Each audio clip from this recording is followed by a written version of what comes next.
In today's video, I'm going to teach you how to connect the Shopify counter. By the end, you'll know exactly how to find the app, confirm it's the right one for your store, and complete the installation confidently. Start on your Shopify home dashboard while signed in with an account that has permission to install apps. On the left-hand sidebar, look for the Apps section. Beneath that, you'll see an option to add more apps. Click the Add button you see below the Apps area. This opens a small panel showing a few suggested apps, which is helpful if you're browsing. Since we're looking for something specific, go ahead and choose the link that takes you to the Shopify App Store to browse all apps.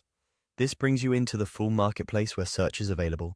In the App Store, use the search bar and type Shopify Counter. Be precise with the spelling to get the most relevant results. You should see a result for Shopify Counter. Click into that listing to open the full app page. Take a moment here to read the description, check screenshots, skim reviews, and note any pricing details or trial information. This is the best place to confirm that the app matches your needs. Look for what the counter does, how it displays, and whether it integrates the way you expect. If something doesn't look right, go back to results and make sure you've selected the correct listing. Once you're confident it's the right app, click Install. Shopify will redirect you back to your store's admin to confirm permissions.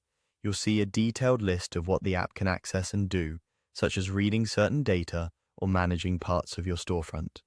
Review this carefully. If everything looks good and aligns with your expectations, click Install again to approve.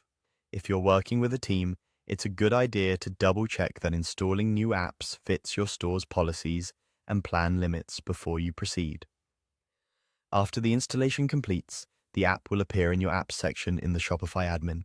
From there, you can open it to begin any setup the app requires. If this is your first time, consider testing it on a staging theme or reviewing its settings thoroughly before enabling anything customer-facing. Keep an eye on performance and make sure the counter displays as intended across desktop and mobile. And remember, if you ever need to adjust or remove it, you can return to the apps area at any time. That's it. Your Shopify counter is now connected and ready for setup.